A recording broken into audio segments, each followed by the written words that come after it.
Delighted to join you once again as I preside over the official open ceremony of this important training workshop.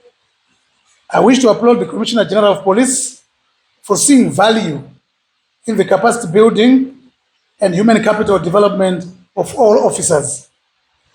I've been a minister for a very long time, since 2019. I think this is a first, unless I was not being invited. I'm aware that during the 2024 Senior Officers Conference at the Police Golf Club, you deliberated on several pertinent issues relating to policing in the country and came up with strategies to enhance effective delivery of the ZRP's constitutional mandate to the people of this nation. However, you'll agree with me that a lot has happened since then, as our operating environment is always in a state of flux. This calls upon you as police commanders to be informed and ready to face the shifting sands on the policing terrain. I wish to begin by reaffirming my faith in you, Commissioner General of Police, Mr. Stephen Mutamba, on your leadership capabilities and professional prowess. I've been following your exploits with keen interest and have thus noted that since your ascendance to the helm of the ZRP, you have already hit the ground running in pursuing the goals and aspirations espoused in the ZRP strategic plan document, Horizon 2025. I'm thus convinced that as the nation embarks on the last lap of the journey towards the Vision 2030, beginning in 2026, you will continue captaining the police ship well enough to reach the shore. I'm hopeful that through your leadership, the organization will come up with a comprehensive strategic plan for the ensuing 5 years. It should be borne in mind of every leader here present that every human effort rises or falls on leadership. This holds true as we must draw wise counsel from one of the globally prolific and renowned authors on leadership, John C. Maxwell, who had this to say, and I quote, "Anyone can steer the ship, but it takes a true leader to chart the course," unquote. For this reason, I'm extremely delighted to note that leadership is one of the topics that, by design, will be eminently discussed during this week-long course. In December last year, a review was made on my performance contract as the Minister of Home Affairs and Cultural Heritage. And I'm happy to say that you all positively contributed to my success in your respective functional areas, albeit with setbacks in a few areas. It was, however, highlighted that there are gaps to be filled at ZRP. I believe part of the reason why we could not meet some of our performance targets was ineffective environmental focusing and anticipatory planning. It remains an undeniable fact that the modern criminal is not only agile and nimble, studies police tactics and activities with keen interest, thus remaining ahead of us. To this end, you must understand that policing is by its very nature a people business. Accordingly, it is incumbent upon all of you to understand how trends unfold on both national and international stage. For some, it may seem superfluous to care about what happens in far-flung spots on the globe. However, due to globalization, the increasing transnational nature of crime over the last decades shows us that what happens in one country will have ramifications on another, Zimbabwe included. I therefore challenge you to incorporate scenario planning and tabletop exercises to enhance the organization's capacity to deal with unforeseen events. Ladies and gentlemen, comrades and friends, throughout the week, I'm sure that you shall be exposed to key issues regarding enhancing existing community policing initiatives. As the father of modern policing, Sir Robert Peel remarked, I quote, "The police are the public and the public are the police," unquote. Police operations cannot take place without the inclusion of communities involved. Certainly, local policing is a community-based enterprise. Police stations and units within communities serve communities, seek to improve communities, and endeavor to collaborate with communities. As commanders, you must always take a keen interest in cultivating relations with traditional leadership and key personalities in your various areas. Through this approach, you will be able to gauge the level of impact policing is having on the ground. At this juncture, allow me to applaud the ZRP for managing to maintain peace and security in the country throughout last year. This notwithstanding, we are aware that there are nefarious forces that seek to destabilize us as a country. I thus cannot overemphasize the need for police to remain vigilant and deepen intelligence networks that will inform proactive policing. Of late, a disturbing development has emerged where people now have the liberty to insult and demonize the office of the president. Whilst people are free to express themselves as they exercise their democratic right, it must be noted that some of the statements amount to criminal offense. Some of these statements are in violation of Section 33 of the Criminal Law Codification and Reform Act. Is it commission and laws? Muripo Section 20 for avoidance of doubt. I don't have a legal mind, I'm not a legal expert, but chirumundo chinzwa. Ichindu kuchinzwa ichi. Kandatadza commission and law mundi basini. Section 20 of the code provides any person who is a citizen of or ordinarily resident in Zimbabwe and who A, does an act, whether inside or outside Zimbabwe, with the intention of overthrowing the government, or B, incites, conspires with or assists any other person to do any act, whether inside or outside Zimbabwe, with the intention of overthrowing the government, shall be guilty of treason and liable to be sentenced to death or to imprisonment for life. That's Section 20 of the code. Am I still correct, Commissioner Love? I'm very correct. When I'm not, just raise your hand and say, order. Right. And then the other section, in this section, in this particular section, in relation to making a statement means making the statement in a public place or any other place to which the public or any section of the public have access. Am I correct to assume that even social media, because people have public has access? Am I correct? I'm still okay. Okay. B, publishing it in any printed or electronic medium for reception by the public.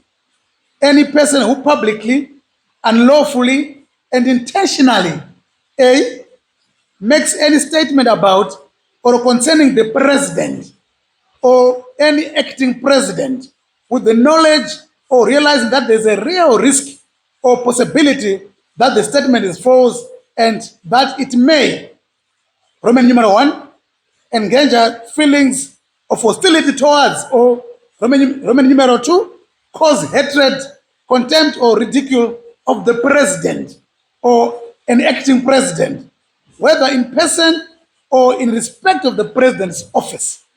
B, makes any abusive, indecent, or obscene statement about or concerning the president or an acting president, whether in respect of the president personally or the president's office, shall be guilty of undermining the authority of or insulting the president and liable to a fine not exceeding 1 year or both.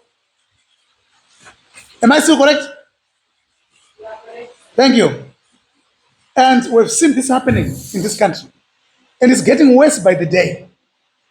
And nothing seems to be happening. And it's going to deteriorate into a situation which will be difficult to control. What is even more disturbing is that people are now competing to insult the president. And seemingly, no action is being taken. If this is allowed to continue, it will lead to an undesirable chaos and anarchy in the country. This is probably the only country on earth, or at least that I'm aware of, where people even threaten to unconstitutionally remove a democratically elected president and get away with it. I don't think this would happen in China. I don't think this would happen even in America. But in Zimbabwe, it is happening. Please don't misquote me. I'm simply talking about law enforcement here. I'm simply talking about law enforcement. I'm not talking about any other debates that could be taking place out there. That's not the point. I'm simply saying, as we debate politically or otherwise, let it be that debate politically. We should not then violate this act that I'm talking about, because it becomes an offense. I hope I've made myself clear. But let's not continue to watch when people giving themselves these liberties of insulting the head of state and commander-in-chief of the Zimbabwe Defense Forces. Head of state and government. I hope you are not going to be scolded. I know after this statement, I will be a subject of insults in social media.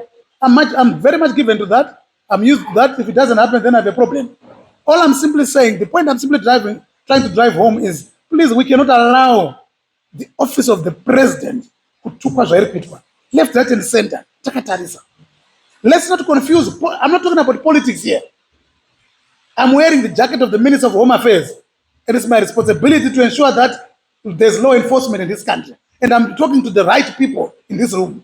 So as we train, as we go through whatever we're going to go through, as we go through our training, let's remember that we are the law enforcers. Whether someone is green, yellow, tall, or short, where they've crossed the line, they must be answerable. Even myself, if I cross the line, I must be answerable. We're talking about the law, not politics. I'm not debating politics here. No. Those who want to debate politics, they can do that somewhere. Politics. Law enforcement. We need to ensure that law is enforced without fear or favor. I consider that the organization, just like any other government department, has been through difficult periods, but as a resource support continues to be improved, it is central government's legitimate expectation that key deliverables such as crime and public order management improve correspondingly. On the part of government, a firm commitment to continue resourcing the police has been shown by honoring the promise of the phased capacity development initiative. During our last engagement, I indicated that government had acquired more than 500 vehicles for police stations as well as for the ZRP command. All of us here present can attest to the fruition of this promise.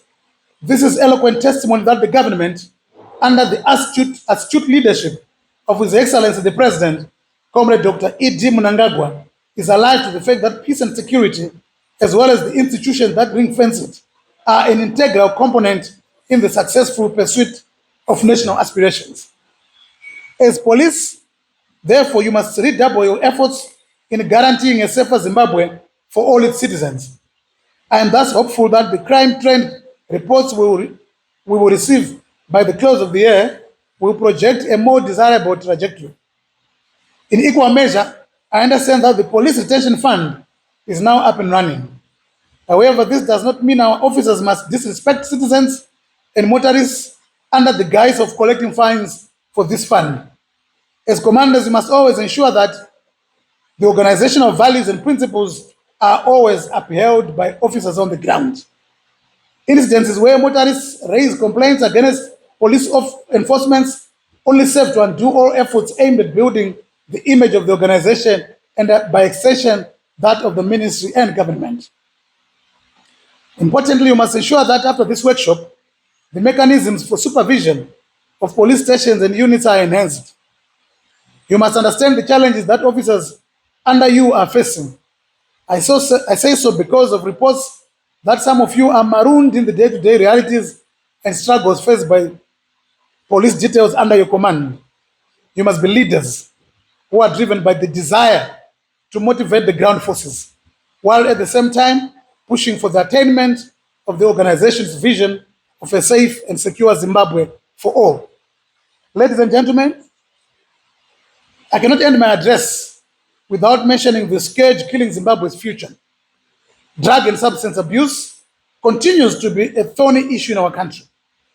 A good number of our young people suffer from various mental health challenges resulting from drugs and substance abuse, such as crystal meth, cocaine, daca, and brunclair.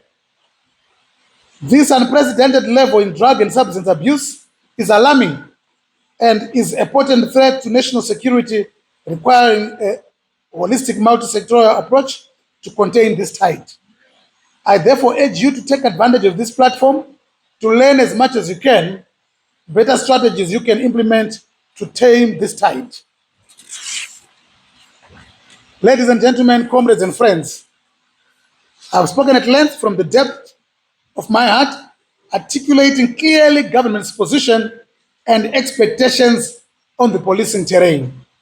These issues, Commissioner General, should not be taken lightly, as they have a bearing on the national socio-economic progression. May all police commissioners be reminded that the people of Zimbabwe look up to you to ensure reduction of crime and the fear of crime itself. And I was in Manicaland last time, where Commissioner, the period here, Pastor, ndaona vari muno. Takaparidzirwa ikoko na pastor. Chema, we need to be respected as police. This doesn't happen anymore. And I responded to her and said, no, I agree with you. Probably police are no longer being respected the way they used to be respected. But the way forward is to get to earn that respect by the way we conduct our business, by the way we do our work. Maybe we are also no longer doing things that we used to do back then. That's why now people are going to jail. I was in Ethiopia, Addis Ababa.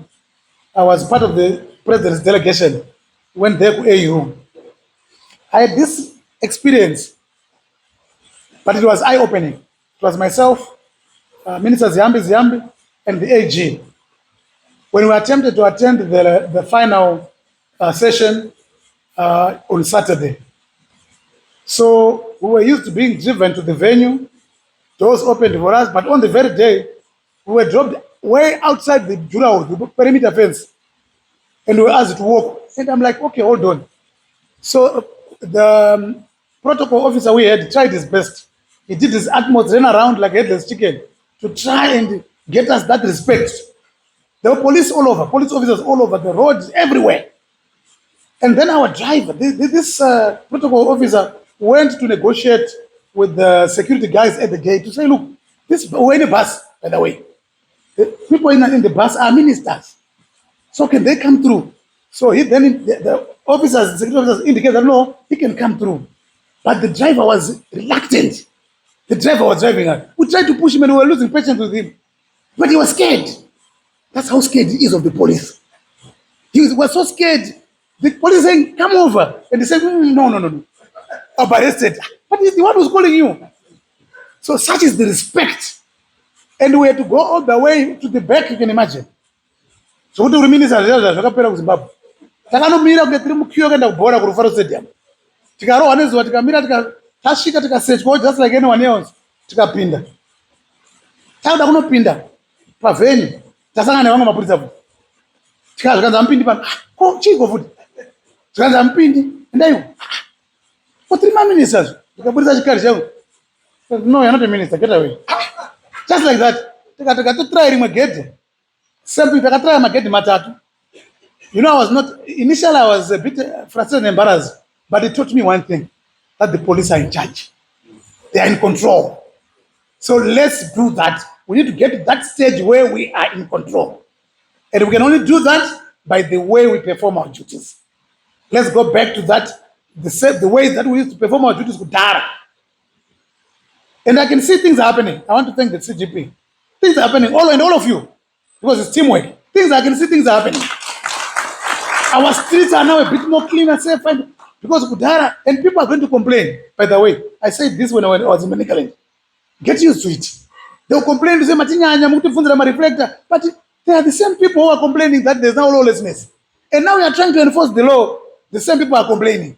So you just be guided by your work ethic. Just be guided, just continue to do your work. It's now looking very good, Commissioner General. Let's continue on that path. Let's continue. I can see the police presence, it's everywhere. You will see if you continue that trajectory, by the end of the year, I'm going to Minister of the Year. Do it now. Please, but otherwise, I want to sincerely thank you for the good work that you're doing, and please continue on that trajectory. And this training course could not have come at a better time. This is the right time. Finally, rest assured to optimally resource the Zimbabwe Republic Police. May you continue to serve with pride, honor, and dedication. I wish you an empowering commissioners training workshop, and I take this opportunity to declare it officially opened.